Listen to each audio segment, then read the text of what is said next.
Episode की शुरुआत में हम देखते हैं कि फांगजी होंगजुन को बोलती है कि उसने चैंग के बच्चे के बारे में उसे इसलिए नहीं बताया था क्योंकि होंगजुन उसे फिर बच्चे के लिए फोर्स करता।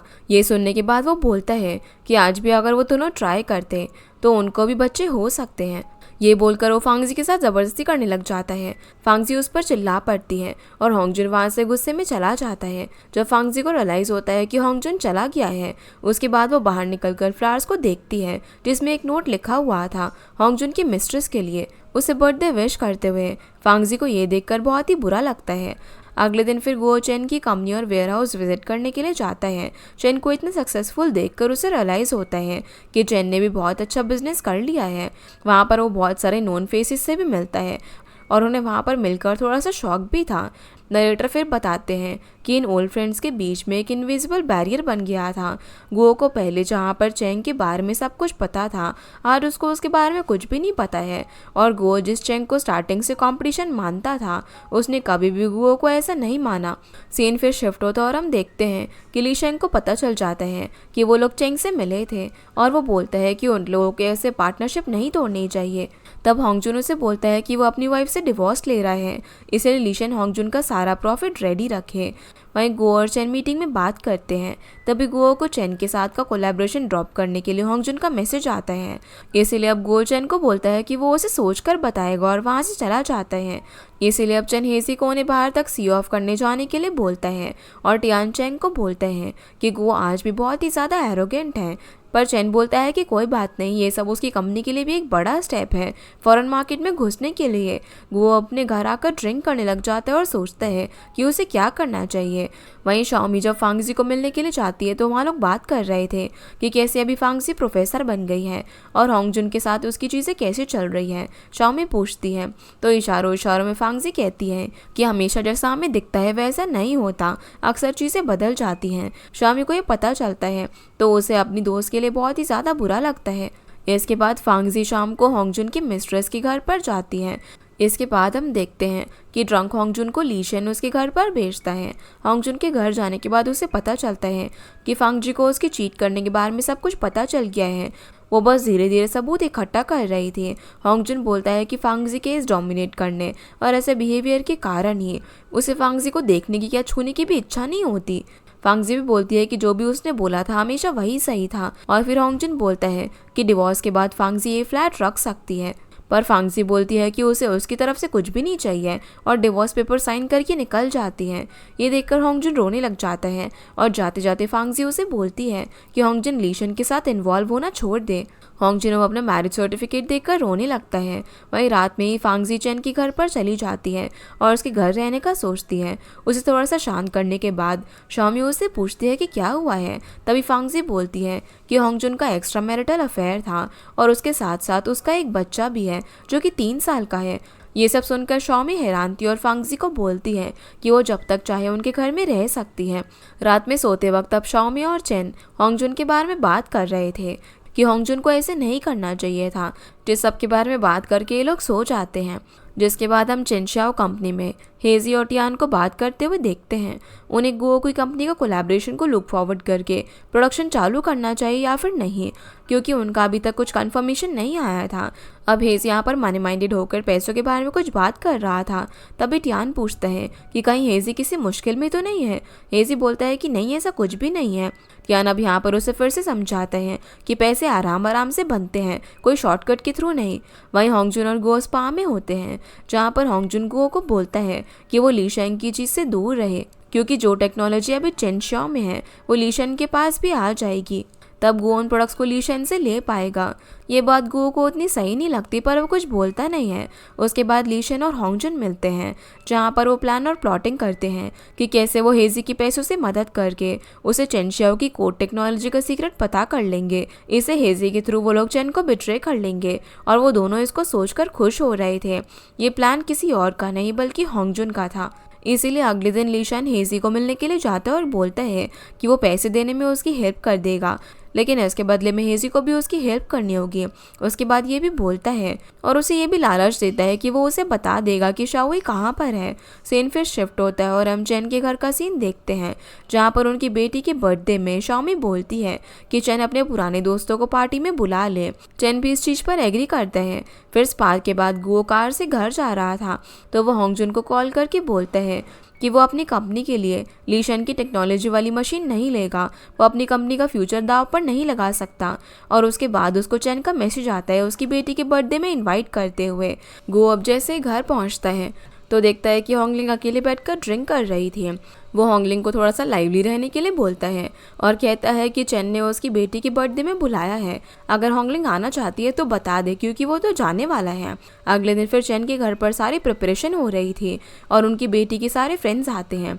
थोड़ी देर बाद गो भी वहाँ पर आकर उन्हें ज्वाइन करता है। चैन भी अपनी बेटी को उससे मिलवाता है और उसे बताता है कि वो उसके डैड का चाइल्डहुड बेस्ट फ्रेंड है। शाओमी अब यहाँ पर उसे होंगलिंग के आने का पूछती है, तब गो बोलता है कि वो बिजी है इसीलिए नहीं आ पाई। लेकिन तभी होंगलिंग वहाँ पर आ जाती है और बेबी से मिलती है। चैन और गो फिर दोनों बैठ जाते हैं, जहाँ पर होंगलिंग बेबी को आइस स्केटिंग पसंद होने के कारण पुराने आइस स्केट लेकर आती है। बेबी स्टार्टिंग में तो उसे लेने से मना करती है कि इस टाइप के पुराने स्केट्स को अभी कोई यूज़ नहीं करता, पर शाओमी बेबी को समझाती है और होंगलिंग के गिफ्ट को एक्सेप्ट करवाकर उसे थैंक यू बुलवाती हैं। फिर वो लोग सभी खाना खाते हैं और बर्थडे एंजॉय करते हैं। रात में फिर जब होंगलिंग और गो अपने घर पर वापस आते हैं तो गो होंगलिंग पर चिल्लाने लग जाते हैं, उसने बेबी को इतना आउटडेटेड गिफ्ट क्यों दिया। जिस पर होंगलिंग बोलती है कि उसने उतना नहीं सोचा था और गो गुस्से में गाड़ी से निकल जाता है। गो अब अकेले घर के बाहर बैठा हुआ था, जहाँ पर होंगलिंग आती है और उसको कहीं से आता हुआ देखकर गो उसे चैन से एसोसिएट करने लग जाता है और कहने लग जाता है कि वो अभी तक चैन के साथ ही होगी। ये सुनकर होंगलिंग को बहुत ज़्यादा गुस्सा आता है। वो बोलती है कि उसको गो से डिवोर्स चाहिए क्योंकि वो अभी ये सब चीज़ और बर्दाश्त नहीं कर सकती। गो डिवोर्स की बात सुनकर वहाँ से गुस्से में निकल जाता है। तभी उसे होंगजुन का मैसेज आता है कि वो प्रोजेक्ट लीशेंग को दे दे। अगले दिन अब चैन और टियान उनकी कंपनी बिल्कुल रेडी होती है फॉरेन डेलीगेट्स के वेलकम के लिए। वो सारी चीज़ें देख रहे थे कि तभी गो उन फॉरेन डेलीगेट्स को लीशेंग की कंपनी में ले जाता है, जहाँ पर उन्हें लीशन के प्रोडक्ट्स अच्छे लगते हैं और वो लोग कॉन्ट्रैक्ट साइन कर देते हैं। अब बहुत देर तक उन लोगों और गुओ का वेट करते करते जब टियान जाकर पूछता है तो उसे पता चलता है कि गुओ उन लोगों को लीशन की कंपनी में ले गया था। टियान ये चीज़ जाकर चैन को बताता है और चैन कहता है कि लीशन के पास तो ये टेक्नोलॉजी है ही नहीं, तो उन लोगों के पास वो प्रोडक्ट्स आए कहाँ से। अब उन लोगों को अपनी टेक्नोलॉजी की चोरी होने पर शक होता है और टियान को चेक करने के लिए बोलता है। चैन फिर अपने R&D डिपार्टमेंट में चला जाता है। वहाँ पर जाकर हेड से पूछता है कि उनकी रिसर्च का काम कैसा चालू है।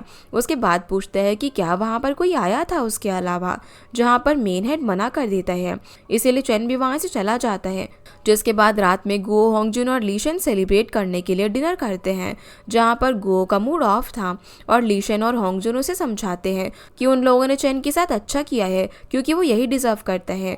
वो लोग फिर चैन के बारे में बिचिंग करते हैं, उसके बाद खाने लग जाते हैं। तभी लीशन को एक कॉल आता है। वहीं चैन के घर में वो काफ़ी ज़्यादा परेशान था, जिसके चक्कर में वो सो भी नहीं पा रहा था। शाओमी उसके पास ही सो रही थी। उसकी नींद खुलती है। वो चैन से पूछती है कि क्या हुआ है। पहले तो वो उसे नहीं बताता, पर शाओमी की फोर्स करने पर वो बताता है कि कैसे गुओ ने वो प्रोजेक्ट लीशन को दे दिया और कैसे उसके दोस्त में से किसी ने चैन की टेक्नोलॉजी लीशन के साथ शेयर कर दी। शाओमी उससे पूछती है कि अब वो क्या करेगा, जिस पर चैन कहता है कि उस ट्रेटर को टियान ढूंढेगा और उसे सजा देंगे इस बार। अगले दिन अब टियान हेजी को ढूंढता हुआ उसके ऑफिस में जाता है। वहां जाकर उसे पता चलता है कि हेजी तो आया ही नहीं है। ये चीज़ टियान अब चैन को बता देता है कि कैसे हेजी ने उनका रिसर्च डेटा कॉम्प्रोमाइज़ किया है लीशन के साथ, क्योंकि उसे पैसों की ज़रूरत थी, क्योंकि उसके स्टॉक्स में उसे काफ़ी ज़्यादा लॉस हुआ था। चैन फिर रिसर्च एंड डेवलपमेंट डिपार्टमेंट के हेड के साथ की बात को टियान को बताता है। उसके बाद वो बोलता है कि टियान ही इस रिसर्च को ओवरसी करेगा। टियान बोलता है कि हेजी के साथ क्या करना है, जिस पर उसका पूरा जिम्मा चैन टियान को ही दे देता है और चैन गो से मिलने के लिए चला जाता है। गो तो चैन को देखकर पहले शॉक हो जाता है और उसके बाद चैन गो से पूछता है कि उसने वो प्रोजेक्ट लीशन को क्यों दे दिया। वो बोलता है कि लीशन के प्रोडक्ट्स उसे अच्छे लगे, इसीलिए उसने वो प्रोजेक्ट उसे दे दिया और उसको पूछने वाला चैन कोई नहीं होता। उन दोनों की यही बहस चलती है कि लीशन के प्रोडक्ट्स अच्छे नहीं हैं, उनकी खुद की कोई रिसर्च नहीं है। लेकिन गुओ तो यहाँ पर एक भी शब्द सुनने को तैयार नहीं था और आखिर में चैन ये कहकर चला जाता है कि एज अ फ्रेंड वो नहीं चाहता कि गुओ लीशन के चक्कर में फंस कर अपनी कंपनी के फ्यूचर को बर्बाद कर ले। वहीं टियान भी फिर हेजी को मिलने के लिए जाता है जहाँ हेजी कहीं जा रहा था। टियान तो उससे मिलते ही सबसे पहले उसे चाटा मारता है और पूछता है कि उसने ऐसा क्यों किया। हेजी कुछ बोलता है उससे पहले टियान उसे कह देता है कि आज से उन दोनों के बीच के भाइयों का रिश्ता खत्म हो चुका है और ये बोलकर टियान वहाँ से निकल जाता है। वहीं होंगजुन के घर में फांगजी और होंगजुन अपने डिवोर्स एग्रीमेंट पे साइन करते हैं और फांगजी वहाँ से अपना सारा सामान लेकर निकल जाती है। कुछ टाइम बाद चैन की कंपनी अपने स्केल पर बूस्ट कर रही होती है और पूरे दिन रात की मेहनत फाइनली रंग लाती है जब वो लोग अपनी डेवलप करी हुई टेक्नोलॉजी अपने नाम पर पेटेंट करवाते हैं ताकि आगे कभी ऐसी टेक्नोलॉजी ब्रीचेस ना हो सके। जिसके कुछ टाइम बाद गो को उसकी सेक्रेटरी इन्फॉर्म करती है कि उन फॉरेन डेलीगेट्स ने गो की कंपनी को सू कर दिया है क्योंकि उन मशीन्स ने इंटरनेशनल स्टैंडर्ड्स मैच नहीं करे थे और वो लोग काफ़ी ज़्यादा गुस्सा है उनके प्रोडक्ट से। गो की कंपनी इन चीज़ों की वजह से बिल्कुल क्राइसिस मोड पे चली जाती है और उन लोगों को डेविड नाम के फॉरेन डेलीगेट को पूरा कंपनसेशन देना पड़ता है। गो अब जब यहाँ पर अपने सबॉर्डिनेट्स को लीशेंग से कंपनसेशन लेने के लिए बोलता है तो लीशन बोलता है कि वो कोई कंपनसेशन नहीं देगा और अगर कुछ हुआ है तो वो लोग कोर्ट में जाकर फैसला करेंगे। गो को ये सुनकर बहुत ज़्यादा गुस्सा आता है। उसके बाद वो लीशन को मिलने के लिए जाता है जहाँ वो उसे कंपनसेशन पे करने के लिए बोलता है, लेकिन लीशन कॉन्ट्रैक्ट के लैंग्वेज को ट्वीक करके बोलता है कि उसने अपने सारे रिक्वायरमेंट्स फुलफिल करे थे तो अगर वो कोर्ट भी जाते हैं तो लीशन ही जीतेगा। और गो को ये सुनकर बहुत ही ज़्यादा गुस्सा आता है। उसे चैन की बात सही लगने लगती है। लीशन भी यहाँ पर बोलता है कि गो और होंगजुन चैन को गिराने पर इतना फोकस थे कि वो ये भी समझ नहीं पा रहे कि सही और गलत क्या है। ये सुनकर गो वहाँ से गुस्से में चला जाता है। वो फिर अपने ऑफिस में आकर बैठा हुआ था और काफ़ी परेशान था। उसे काफ़ी लोगों के कॉल्स आ रहे थे। वहीं टियान को जब ये सब पता चलता है तो वो परेशान होता है। वो अपने घर पर परेशान बैठा हुआ था जहाँ पर यान उससे पूछती है कि क्या हुआ है। तब टियान बताता है कि उस टेक्नोलॉजी को हेजी ने बेचा था और वो अभी चैन के साथ गलत नहीं कर सकता है हेजी का सपोर्ट करके, लेकिन हेजी को जो सज़ा देनी है वो उससे नहीं हो पा रहा है क्योंकि वो उसका छोटा भाई है। यान अब उसे समझाती है कि अभी टियान पहले की तरह सेम नहीं है जो कि सब उसकी बात सुन ले, इसीलिए टियान को वही करना चाहिए जो कि उसे लग रहा है कि सबके लिए सही हो। अगले दिन फिर हेजी अपना सामान पैक करके हांगकांग जाने के लिए निकल रहा था। तभी उसे पुलिस पकड़ लेती है टेक्नोलॉजी ब्रीच करने के लिए।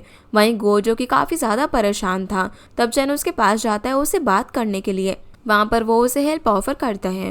पहले तो गो उसे मना करता है और एटीट्यूड दिखाता है, लेकिन जब शेन उसे बोलता है कि उन फॉल्टी प्रोडक्ट्स को वो अपनी कंपनी के प्रोडक्ट से रिप्लेस कर देगा तो क्या गो रेडी है। अब क्योंकि चैन उसकी हेल्प कर रहा था ये देखकर गो बहुत ज़्यादा इमोशनल हो जाता है और दोनों ऐसे ही फिर से बहुत ही अच्छे दोस्त बन जाते हैं। जिसके बाद टियान चैन को बताता है कि उनके पास प्रोडक्ट्स रिप्लेस करने का ज़्यादा टाइम नहीं है और चैन से टियान पूछता है कि अगर इतना प्रेशर है नॉल के साथ वो काम करवा रहे हैं तो गो उन्हें पे तो करेगा ना। चैन बोलता है कि हाँ वो सब कुछ सॉर्टेड है और वो टियान को वर्कर्स के बीच एक मैसेज भेजने के लिए बोलता है कि उन्हें इमरजेंसी प्रोडक्शन करना होगा जिसके लिए वो लोग साल के आखिर में उनको बहुत ही बड़ा बोनस देंगे। अब दिन रात कड़ी मेहनत से काम करने के चक्कर में शेन की कंपनी के वर्कर्स की तबीयत खराब हो रही थी। स्प्रिंग फेस्टिवल से पहले टियान पूछता है कि क्या उन्हें सेट ऑफ वर्कर्स को रोक कर स्प्रिंग फेस्टिवल में काम करवाना है क्योंकि अभी भी थोड़ा प्रोडक्शन का काम बाकी है। पर यहाँ अपनी वर्कर्स की हालत देखकर चैन बोलता है कि उन सभी लोगों को वो अच्छा स्प्रिंग ब्रेक और बोनस दे उनके हार्डवर्क और अच्छे काम के लिए। जिसके बाद हम देखते हैं कि शाओई हेजी को मिलने के लिए जेल में जाती हैं जहाँ वो हेजी की बात सुनकर उसको समझाती हैं कि उसे कभी भी लीशन की बात में नहीं आना चाहिए। वो इतने टाइम से यान के कांटेक्ट में थी और बोलती हैं कि वो जेल में अच्छे से रहे, उसके बाद जेल से निकलकर उसके पास हांगकांग में आ जाए। हेजी यहाँ पर शाहुई को देखकर बहुत ही ज़्यादा खुश होता है और उसे अच्छे से रहने का प्रॉमिस करता है। शाहुई को उसके बाद यान और टियान एयरपोर्ट छोड़ते हैं और रात में हम देखते हैं कि काफ़ी टाइम बाद चैन अपने घर पर आकर काम के चक्कर में चेंज करे बगैर ही सो जाता है। शाओमी उसे देखने के लिए आती है तो चैन उसे बोलता है कि वो शाओमी और उसकी बेटी को स्प्रिंग फेस्टिवल के बाद अच्छे से टाइम देगा। वो फिलहाल गो के प्रोडक्ट्स बनाने में बिजी हैं। शाओमी बोलती है कि उसे पता है कि वो बिजी है, बस चैन अपना और अपनी हेल्थ का ध्यान रखे वो यही चाहती है। अगले दिन अब कंपनी में टियान चैन को समझाता है कि वो जाकर आराम करे, बहुत दिनों से वो ठीक से सोया भी नहीं है, और सारी चीज़ों की अपडेट देता है। तभी वहाँ पर शाओमी खाना लेकर आती है और टियान और चैन को पकड़कर खाना खिलाने लेकर चली जाती है। इसके बाद स्प्रिंग फेस्टिवल आता है और टियान के घर में टियान अपनी फैमिली के साथ आता है, जहाँ पर चैन की तरफ से शाओमी टियान की बेटी को गिफ्ट्स देती है और वो लोग काफ़ी इंजॉय करते हैं। उनके बाद फांगजी और गुओ भी आते हैं, जहाँ फांगजी से चैन होंगलिंग के बारे में पूछता है। तब फांगजी बताती है कि होंगलिंग ने गुओ से डिवोर्स की मांग करी है, जिस वजह से गुओ परेशान है। किचन में फिर फांगजी और शाओमी बात कर रहे थे कि कैसे फांगजी अपने पेरेंट्स के साथ एडजस्ट कर पा रही है। ये लोग अपने में ही बात करते हैं कि कैसे अभी फांगजी को भी उसकी लाइफ का मिस्टर परफेक्ट मिल जाएगा, और वो लोग अपनी गॉसिप करते हैं। रात में सभी लोग इंजॉय कर रहे थे और गुओ वहाँ पर अकेला खड़ा हुआ था। चैन गुओ को जाकर पूछता है कि क्या हुआ है। तब गुओ बोलता है कि चैन के पास एक बहुत ही हैप्पी फैमिली है जो कि उसके पास नहीं है। तो चैन बोलता है कि चलो वो सभी लोग बाहर चलते हैं और कहता है कि वो होंगलिंग को भी बुलाए। इसीलिए अब गो होंगलिंग को कॉल करता है, लेकिन वो घर पर अकेले सो रही थी। सभी लोग फिर होंगलिंग के साथ बाहर घूमने के लिए जाते हैं और साथ में पिक्चर्स भी क्लिक करते हैं। गो और होंगलिंग भी बेबे के साथ फोटोज क्लिक करते हैं और अपने घर पर चले जाते हैं। घर आने के बाद होंगलिंग गो को ड्रिंक करने के लिए पूछती है। ये लोग बैठकर पास्ट की बातें करते हैं और अपने सारे मिसअंडरस्टैंडिंग्स और रिग्रेट शेयर करते हैं। उन दोनों के बीच में यहाँ पर एक म्यूचुअल अंडरस्टैंडिंग होती है, जिसके बाद उनका डिवोर्स हो जाता है। होंगलिंग फिर फर्दर स्टडीज के लिए पेरिस चली जाती हैं, जिसके बाद हम देखते हैं कि शाओमी और चैन उनके एक वर्कर के पास जाते हैं उसे हॉस्पिटल में मिलने के लिए, जहां उसकी तबीयत खराब थी। वो लोग उनकी फैमिली को फाइनेंशियली सपोर्ट भी करते हैं, जहां डॉक्टर से पूछने पर पता चलता है कि उस पर्सन के लंग में इन्फेक्शन हो गया है, जो कि थोड़ा सीरियस है। वहीं टियान को उनके वर्कर्स आकर बोलते हैं कि वेयर हाउस में नए प्रोडक्ट्स रखने की जगह नहीं है, क्योंकि गो के प्रोडक्ट्स भी अभी तक वहीं पर रखे हुए हैं। टियान फिर चैन को मिलने के लिए जाता है, जहाँ पर गो भी आता है और यही सेम चीज़ बोलता है। ये तीनों फिर बैठकर बात करते हैं कि कैसे होंगजुन उनके प्रोडक्ट्स को कस्टम से अप्रूव नहीं कर रहा है और सोचते हैं कि वो लोग अब क्या करें। अगले दिन फिर गो और चैन फांगजी के पास जाते हैं कि क्या उसके पास होंगजुन के बारे में कोई एविडेंस है, क्योंकि होंगजुन अभी एक रॉडेंट की तरह बन चुका था गवर्नमेंट डिपार्टमेंट के अंदर। तब फांगजी उन्हें बोलती है कि उसे कुछ टाइम चाहिए ये सब के बारे में सोचने के लिए। अब बहुत सोच समझने के बाद वो फैसला लेती है कि वो होंगजुन को एक्सपोज कर देगी। वो होंगजुन से रिलेटेड अब सारे डॉक्यूमेंट्स डिसिप्लिनरी कमेटी में सबमिट करती हैं और वो लोग होंगजुन को अरेस्ट कर लेते हैं। उसके बाद पुलिस लीशन को भी अरेस्ट कर लेती है उसके किए के लिए। वहीं शाओमी के हॉस्पिटल में चैन की वर्कर की तबीयत बहुत ज़्यादा ख़राब हो जाती है और पता चलता है कि वो कोई नॉर्मल फ्लू नहीं है, बल्कि कोई इन्फेक्शियस डिजीज़ है। शाओमी फिर चैन को कॉल करके इन्फॉर्म करती है कि वो उन सभी लोगों को कुछ टाइम के लिए बाकी लोगों से आइसोलेट कर दे, क्योंकि अभी इस डिजीज़ के सभी लोगों में होने के चांसेस हैं। साथ ही वो चैन को भी अच्छे से आइसोलेट होने के लिए बोलती है। चैन जब शाओमी से पूछता है तो वो भी बताती है कि वो भी हॉस्पिटल में काफ़ी लोगों से कांटेक्ट में आई थी, इसीलिए उसने भी अपने आप को सेल्फ क्वारंटीन किया हुआ है। वो ये भी बोलती है कि चैन बेबे की स्टे का भी देख ले, और दोनों एक दूसरे का ध्यान रखने का कहकर फ़ोन रख देते हैं। जिसके बाद शाओमी को अपने बाकी डॉक्टर्स के साथ इन्फेक्टेड पेशेंट्स को ट्रीट करने के लिए भेज दिया जाता है, और चैन टियान को बोलकर कंपनी के सारे वर्कर्स को निकालकर बाहर लाइन से खड़ा कर देते हैं। टियान पूछता है कि ये सब क्यों हुआ है, तो चैन बताता है कि उनका वो फॉर्मर वर्कर, उसे कोई इन्फेक्शियस डिजीज़ होने के चांसेस हैं, इसीलिए बाकी सारे एम्प्लॉयज़ को भी क्वारंटीन करना पड़ेगा, नहीं तो वो डिजीज़ बाकी लोगों में भी फैल जाएगी। ये लोग अब बात कर ही रहे थे कि तभी चैन को गुओ का कॉल आता है, जहां वो बोलता है कि उन फॉरेन डेलीगेट्स को उनके प्रोडक्ट्स बहुत ही अच्छे लगे हैं और वो फ्यूचर में उनकी कंपनी के साथ काम करना चाहते हैं। वो ये भी बोलता है कि डेविड नाम का आदमी उन्हें और भी बाकी फॉरेन कंपनी से मिलवाने को तैयार है, ताकि उनका बिजनेस बूस्ट कर सकें। वो बोलता है कि उन लोगों को ट्रिप्स पर जाना पड़ेगा बिजनेस के लिए, तो क्या चैन चलेगा। चैन ये सुनकर मना कर देता है। उतने में गो चैन की कंपनी के बाहर पहुंचता है, जहां चैन उसे इस क्वारंटीन और सभी चीज़ों के बारे में बताता है और कहता है कि गो जाकर ही नए प्रोजेक्ट क्लोज कर दे। शायद फ्यूचर में चैन और वो साथ में चले जाएंगे। वो पहले अकेले जाने से मना करता है, पर फिर चैन की मोटिवेट करने के बाद वो मान जाता है। वहीं शाओमी के हॉस्पिटल में सारे पेशेंट्स को क्वारंटीन कर दिया जाता है और सारे डॉक्टर्स जी तोड़ मेहनत कर रहे थे उन पेशेंट्स को संभालने के लिए। एक दूसरे को बोलते हैं कि वो लोग भी अपना ध्यान रखें। सीन फिर चैन पर आता है, जो कि अपनी कंपनी के सारे वर्कर्स को इकट्ठा करके उनका मास्क पहनकर सारी चीज़ें बताता है कि एक अननोन वायरस के फैलने की खबर है, तो वो चाहता है कि सारे एम्प्लॉयज़ साथ में रहे। ताकि उनके लव्ड वंस को ये वायरस ना फैले। और चैन की बात मानकर वो लोग वहाँ पर रहने के लिए तैयार हो जाते हैं। रात भर अब टेंशन में चैन काम करता है। उसके बाद शाओमी को कॉल करता है पूछने के लिए कि वो कैसी है।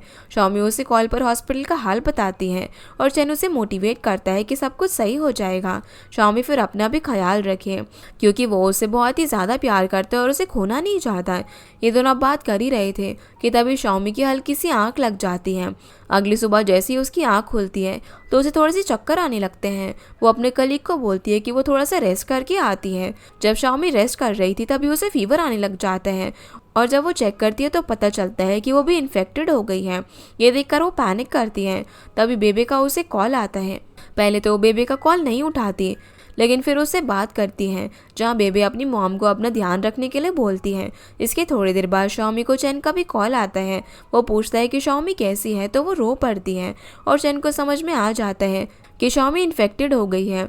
वो यहाँ पर अपनी लास्ट विशेज़ और वो क्या क्या चीज़ें करना चाहती हैं वो सभी चैन को बताती हैं। पर चैन यहाँ पर उसे मोटिवेट करते हैं कि वो इस चीज़ से वापस आ जाएगी। लेकिन शाओमी का काफ़ी बुरा ब्रेकडाउन हो जाता है। लेकिन उसके साथ इस सिचुएशन में चैंग था। शाओमी को उसके कलीग्स अब यहाँ पर एडमिट कर देते हैं और चैन को जब पता चलता है कि शाओमी एडमिट है तो वो बेबी को लेकर उसके पास जा रहा होता है। लेकिन टियान उसे जाने नहीं देता और उसे समझाता है कि उसकी कंपनी में भी ज़्यादा ज़रूरत है।